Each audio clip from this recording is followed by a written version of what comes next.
మహాత్మా గాంధీ జాతీయ గ్రామీణ ఉపాధి హామీ పథకాన్ని పాత పేరుతోనే కొనసాగించాలని all India organised workers and employees Congress greater Hyderabad అధ్యక్షుడు అఖిల్ సిద్దిపేట నియోజకవర్గ కాంగ్రెస్ పార్టీ ఇన్ఛార్జ్ పూజల హరికృష్ణ డిమాండ్ చేశారు.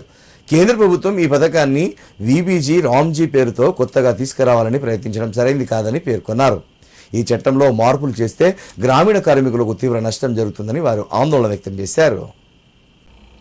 మహాత్మా గాంధీ జాతీయ ఉపాధి హామీ పథకం పాత పేరుతోనే పాత నిబంధనలతోనే కొనసాగించాలని డిమాండ్ చేస్తూ సిద్దిపేట అర్బన్ మండలం బూరుగుపల్లి గ్రామంలో కాంగ్రెస్ నాయకులు సిగ్నేచర్ క్యాంపెయిన్ నిర్వహించారు. కార్యక్రమంలో భాగంగా కేంద్ర ప్రభుత్వం తీసుకువచ్చిన కొత్త నిబంధనలతో కూలీలకు జరిగే నష్టాన్ని వారికి వివరించారు.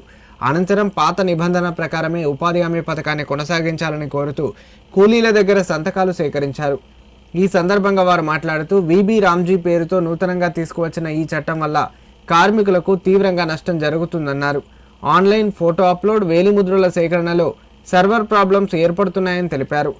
బీజేపీ ప్రభుత్వం పాత నిబంధనల ప్రకారం మహాత్మా గాంధీ పేరు మీద ఈ పథకాన్ని కొనసాగించేంత వరకు పోరాటం చేస్తామని తెలిపారు. ఈ కార్యక్రమంలో బూరుగుపల్లి సర్పంచ్ పద్మా బాలయ్య, కాంగ్రెస్ నాయకులు ముద్దం లక్ష్మి, బొమ్మల యాదగిరి, బహదూర్ రెడ్డి, ఎర్ర మహేందర్, గోపీకృష్ణ, రజని పలువురు పాల్గొన్నారు. నేను all India unorganized workers and employees Congress Kamgar Karmachari Congress greater Hyderabad chairman. ఈరోజు ఏదైతే వీబీజీ రామ్జీ చట్టాన్ని మా ఒక కాంగ్రెస్ ప్రభుత్వం వ్యతిరేకిస్తూ ఈరోజు గ్రామాలలో సిద్దిపేట గ్రామాల్లో మేము సిగ్నేచర్ క్యాంపెయినింగ్ చేపిస్తున్నాము. ఈరోజు మేము ఈ యొక్క మన్రేగాది వర్కర్స్కి అసలు మన్రేగాకి మళ్ళీ వీబీజీ రామ్జీ చట్టానికి ఏముంది, ఆ చట్టంలో ఈ చట్టంలో ఏముందని చెప్పేసి దాన్ని వివరిస్తూ ఈరోజు సిగ్నేచర్ క్యాంపెయినింగ్ చేస్తున్నాం. ఏదైతే మన సోనియా గాంధీ గారు ఎల్లప్పుడూ పేద ప్రజల గురించి ఆలోచిస్తూ 2005లో ఈ యొక్క చట్టం వచ్చింది. దీన్ని 2006లో ఇంప్లిమెంటేషన్ చేసిరు. 2009లో చేసి దీని పేరు మన్రేగా అని చెప్పేసి పేరు పెట్టారనమాట. ఇప్పుడు ఈ యొక్క చట్టాన్ని మన ఒక బీజేపీ ప్రభుత్వము దీని పేరు మార్చి మహాత్మా గాంధీ గారి పేరు మార్చేసి వీబీజీ రామ్జీ అని చెప్పి తీసుకొని వస్తున్నారు.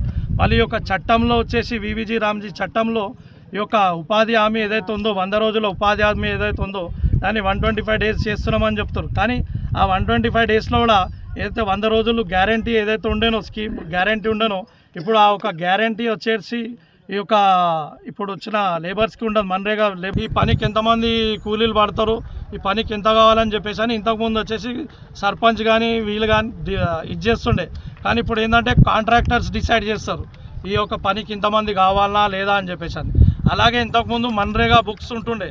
ఈ యొక్క బుక్స్లో వీబీజీ రామ్జీ అనే కొత్త చట్టాన్ని తీసుకొచ్చి మహాత్మా గాంధీ పేరుని తొలగించాలని ఏదైతే కుట్ర పండుతుందో దానికి నిరసనగా ఈరోజు కేంద్రంలో అన్ని రాష్ట్రాలలో రాహుల్ గాంధీ గారి నేతృత్వంలో అన్ని రాష్ట్రాలలో పీసీసీ అధ్యక్షుల ముఖ్యమంత్రి గారి మా రేవంత్ రెడ్డి గారి నేతృత్వంలో ఈరోజు సిద్దిపేట నియోజకవర్గంలో కూడా ప్రతి గ్రామాన తిరుగుతూ ఉన్నాం. ఈరోజు కేంద్ర ప్రభుత్వంలో నరేంద్ర మోదీ గారు ఏ విధమైన చట్టాలు తీసుకొచ్చారో ఒకసారి చూడండి. ముందేముండే చట్టబద్ధంగా 100 రోజులు పని హక్కు ప్రతి గ్రామంలో ఉండే, వేతనానికి చట్టబద్ధత ఒకటి ఉండే. ఇప్పుడు ఏం చేసిండు, ఇప్పుడు పంట కాలంలో పని లేదు, కూలీని కేంద్ర ప్రభుత్వం ఇష్టానుసారంగా నిర్ణయిస్తుంది అని రెండో చట్టం తీసుకొచ్చిండు. మూడోది ఏం తెచ్చిండు, ముందు సంవత్సరం అంతా పని కోరే హక్కు ఉండేది. కానీ ఇప్పుడు ఏం చేసిండు, పంట కాలంలో పని లేదని తెచ్చిండు. ముందేముండే గ్రామ పంచాయతీలో పనులు నిర్ణయించేవి. ఇప్పుడు ఏం చేసిండు, ఇప్పుడు ఏ పని ఎక్కడ చేయాలి కేంద్ర ప్రభుత్వము కాంట్రాక్టర్లు నిర్ణయిస్తారు అని కొత్త చట్టాన్ని తీయడం వల్ల ఈరోజు కూలీలకు చాలా నష్టం జరుగుతుంది. ఈ విధంగా కొత్త చట్టాలు తీసుకొచ్చి ముందు కూలీల జీతం ఎంతుంటే 100% కేంద్ర ప్రభుత్వమే ఇచ్చేది జీతం. ఇప్పుడు ఏం చేస్తుంది, మేము కేవలం కేంద్రంలో 40% మాత్రమే చూడు, రాష్ట్రాలు 40% చెల్లించాలి, మిగతా 60% కేంద్రం చెల్లిస్తుందని ఈ విధమైన కండిషన్లు పెట్టి పేదోని బతుకులు ఆగం చేయాలని కేంద్ర ప్రభుత్వం నరేంద్ర మోదీ చేస్తూ ఉన్నాం.